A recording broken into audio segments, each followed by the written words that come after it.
शत्रु जी प्रणाम। सीधी प्रणाम। हाँ। अच्छा अभी वो भारती आई, भारती ने आपको हंसाया। भारती सुंदर है, शिक्षित है, लाखों रुपए कमाती है, लेकिन अभी तक कुंवारी है, उसकी शादी नहीं हो पाती है। जो भी युवक आता है उसके प्रमाण पत्रों को देख के वापस चला जाता है।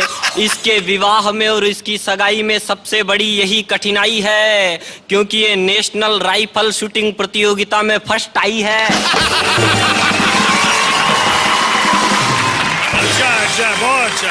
अच्छा पाजी, आजकल मैं ताली बजाता हूँ, मेरी ताली बजाने की आदत पड़ गई, कहीं भी बज जाती है। पिछले दिनों में लड़की देखने गया, ताली बज गई, छोरी बिदक गई, अपने बाप से बोली इसका तो कैरेक्टर ही खराब है, ये न नर है न मादा है, ये तो आधा आधा है।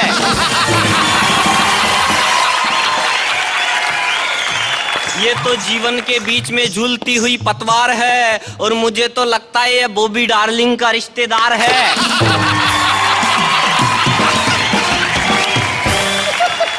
अच्छा शत्रु जी, हमारे पड़ोस की एक लड़की, मैंने उससे कहा मैं तेरे को बिना छुए तुझे किस कर सकता हूँ। छोरी बोली बिना छुए तो कोई किसी को किस कर ही नहीं सकता। मैंने कहा लगा 10-10 रुपए की शर्त। दोनों ने 10-10 रुपए की शर्त लगाई। मैंने उसका हाथ पकड़ा और उसको किस किया। छोरी बोली मैं शर्त जीत गई, तुमने मुझे छू लिया। मैंने कहा पकड़ 10 का नोट, अपन ने तो किस ले लिया।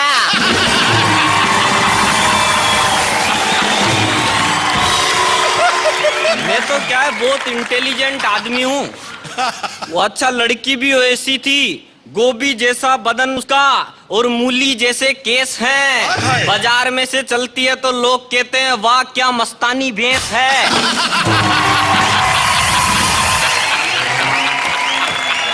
एक मास्टर जी स्कूल में पढ़ा रहे थे, करत करत अभ्यास के जनमत भये सुजान, और विद्यार्थी है तू तो दे विद्या पर ध्यान। ये सुनकर छोरा मास्टर जी के अरमान दिल में जगा कर ले गया, और अगले दिन मास्टर की छोरी विद्या को भगा कर ले गया। मैं तो क्या है हर काम मजाक मजाक में करता हूँ, मजाक मजाक में ही लाफ्टर शो के फाइनल में आ गया। आप भी तो मजाक मजाक में ही अमृतसर के सांसद बन गए।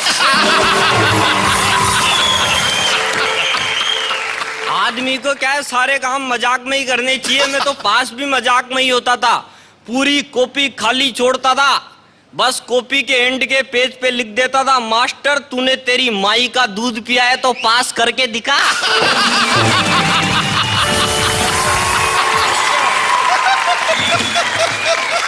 तू मास्टर को भी हुल देता था। पाजी वो तो क्या है मेरी किस्मत ही खराब है। मैं क्या है नाइयों के मोहल्ले में से गुजरता हूँ तो भी कुमार का गधा मुझे लात मार देता है। अच्छा मैं तो एक दिन ट्रेन में सफर कर रहा था, हमारे पड़ोस के एक हिंदी के प्रकांड गया था। ट्रेन में मुझसे मिले, सिगरेट हाथ में लेके मुझसे बोले कि श्वेत वस्त्र धारणी धूम्रपान दंडिका को ज्वलनशील करने हेतु प्रज्वलन पात्र दीजिए। मैं बोले ऐसा मत कीजिए, लोह पथगामिनी में धूम्रपान दंडिका और प्रज्वलन पात्र रखना कानूनी अपराध है। इतने में ही मेरा मानव चलित हस्त धारणम ध्वनि उच्चारणम बेवक्त बाजणम मति कुछ कोटिक चलवाणी दूरभाषी यंत्र बज गया। उधर से मेरी अदर झूल अर्धांगनी अघोषित व्यवहारिणी थप्पर मारिणी बेलन धारिणी विषप्रवाहिणी इच्छा धारिणी सर्पिणी क्लेश कारिणी डंक मारिणी बेजा खावणी पत्नी बोली।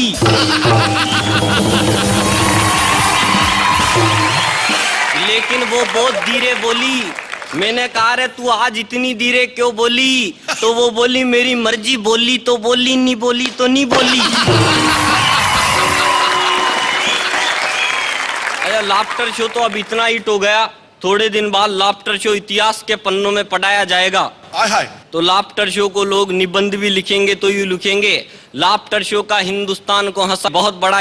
लाफ्टर शो के प्रथम जज हसमुख चरित्रम पगड़ी धारणम शिक्षर मारणम शायरी सोरणम मुहावरे चोरणम टेबल ठोकणम नेतागिरी शरणम कमेंट्री करणम छा गए गुरु उच्चारणम ठहाके मारणम शेरवानी धारणम मादरणीय नवजोत सिंह सिद्धू थे।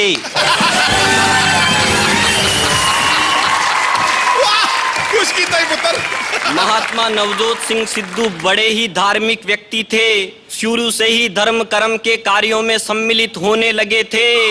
और बचपन से ही मल्लिका शेरावत के ख्यालों में खोने लगे थे।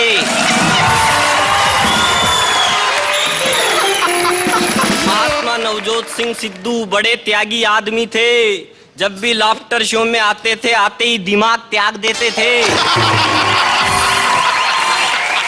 महात्मा नवजोत सिंह सिद्धू को कई भाषाओं का ज्ञान था। हिंदी, उर्दू, अंग्रेजी और पंजाबी में गालियां देना इस बात का प्रमाण था।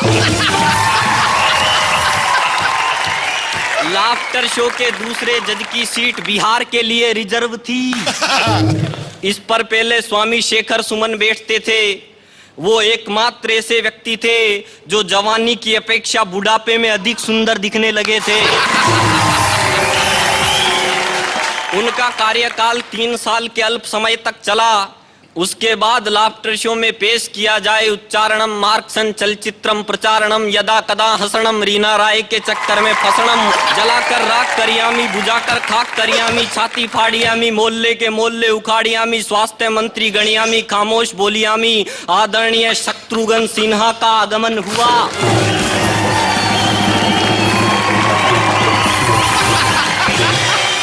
स्वामी शत्रुघ्न सिन्हा बचपन में ही मुजरे देख लिया करते थे, इसलिए हर बात पर पेश किया जाए कहते थे।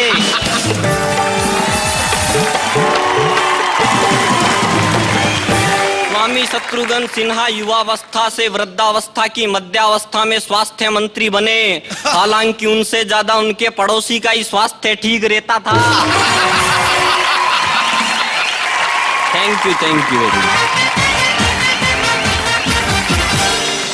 सुरेश अलबेला की ताली उनका तकिया कलाम बन गई है। शत्रु जी, what do you have to say to our fantastic performer?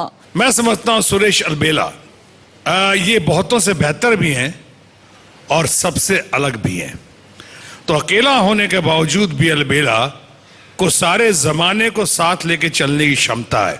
अभी आपने देखा सबको लेकर चले वो तमाम भारतवर्ष की जनता या